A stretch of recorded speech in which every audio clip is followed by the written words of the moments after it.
নমস্কার সবাইকে। কেমন আছেন আপনারা সবাই? আমি খুব ভালো আছি। আর চলে এসেছি আজকে একটা সুন্দর মাছের রেসিপি নিয়ে। শীতকাল, আর শীতকালে ভাবলাম যে পালং শাক দিয়ে আজকে মাছ রান্না করা যাক। আমিও খাবো আর তার সঙ্গে আপনাদের সাথেও শেয়ার করব যাতে আপনারাও এই শীতের এই মজাটা নিতে পারেন। পালং শাক তো আমরা নরমালি বড়ি দিয়ে সবাই রান্না করি। কিন্তু এইভাবে একবার রান্না করে দেখবেন, অবশ্যই ভালো লাগবে। আর যেহেতু আমি বেশিরভাগ ডায়েট রেসিপি এখন শেয়ার করি, সেজন্য কম তেলে কতটা পুষ্টিকর খাদ্য খাওয়া যায় সেটাই চেষ্টা করি আমি আমার রান্নার মধ্যে দিয়ে তুলে ধরার। তো চলুন আমরা রেসিপিটা স্টার্ট করি।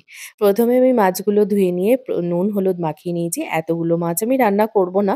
কিন্তু নুন হলুদ মাখিয়ে রেখে দেবো যাতে পরের দিন আবার রান্না করা যায়। কারণ আমি একা এতগুলো মাছ কি করব? সেজন্য আমি ৩ টে মাছ আজকে আ ভেজে নিলাম। একটা ভাজা মাছ রেখে দেবো আর তরকারিতে ২ টো মাছ দেবো। তো এখানে আমি বেগুনগুলোকে কেটে নিচ্ছি। দেখুন এত সুন্দর শীতকালের বেগুন তাতেও পোকা হয়ে যাচ্ছে। যাই হোক বেগুনগুলোকে, এগুলো লম্বা বেগুনগুলো ছিল, লম্বা, লম্বা করে কেটে নিয়েছি। এরপর পালং শাকটাকে খুব ভালো করে ধুয়ে নিয়েছি। ধুয়ে নিয়ে পালং শাকটাকে এরকম বড়, বড় করে কেটে নিচ্ছি। একদম ছোট, ছোট করে কুচি, কুচি করে কাটার কোনো প্রয়োজন নেই। তারপরে একটা বড় সাইজের টমেটো, যদি ছোট সাইজ হয় তাহলে ২ টো দিলে খুব ভালো হয়। পেঁয়াজ নিচ্ছি একটা কুচি, কুচি করে কেটে, তার সঙ্গে দেবো আমি কিছুটা রসুন। ৪-৫ কোয়া রসুন হলেই হয়ে যাবে। ১ম এ আমি মাছটা ভেজে নিয়েছি, যার জন্য তেলটা একটু কালো লাগছে। তো তারপরে আমি ওই তেলেই বেগুনটা ভেজে নেবো। তাহলে মানে এইজন্যই তেলটা এত কালো হয়ে গেছে, যেহেতু মাছ ভাজা হয়েছে ১ম এ, তারপর বেগুন ভেজেছি। তার সঙ্গে আমি আবার একটু সর্ষের তেল মিশিয়ে দিয়ে ফোড়নে দিলাম আমি রাঁধুনি আর তেজপাতা। তো রাঁধুনি, চন্দনী যে যেভাবে চেনে আরকি। এই রাঁধুনির গন্ধটা আ এই মাছের ঝোলে এত সুন্দর লাগে। রাঁধুনিটা দেওয়ার পর আমি পেঁয়াজ দিয়ে দিয়েছি। পেঁয়াজগুলো ভালো করে একটু ভেজে নেওয়ার পর আমি রসুন কুচিটা দিয়ে দিলাম। রসুনগুলো আমি কোনো বাটিনি, শুধু কুচি করে দিয়ে দিয়েছি। এরপর দিলাম আমি টমেটোটা। টমেটোর কাঁচা গন্ধটা যাতে কেটে যায় তার জন্য।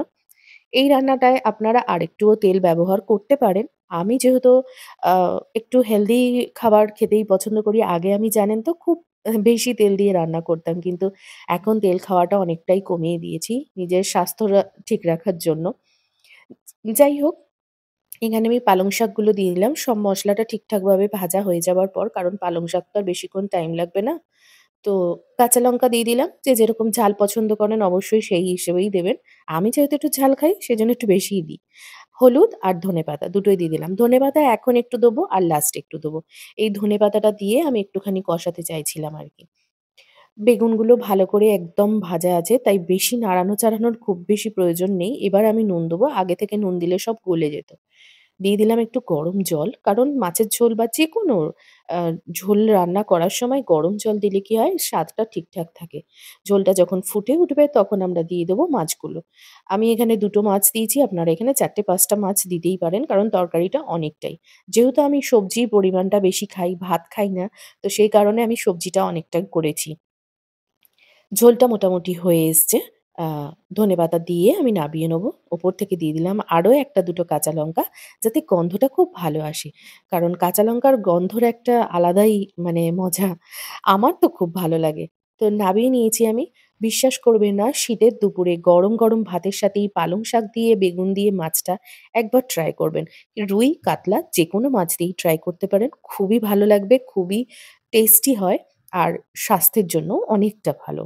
তো পালং শাক তো আমরা নরমালি অনেকেই রান্না করে খাই। তো এইভাবে একবার রান্না করে দেখবেন, ভালো লাগবে। ভালো লাগলে অবশ্যই কমেন্ট সেকশনে জানাবেন কেমন লাগলো। আর ভিডিওটা শেয়ার করতে ভুলবেন না। ভালো লাগলে লাইক আর সাবস্ক্রাইব করবেন। আজকে তবে আসি। দেখা হবে নতুন আরেকটা রেসিপির সাথে।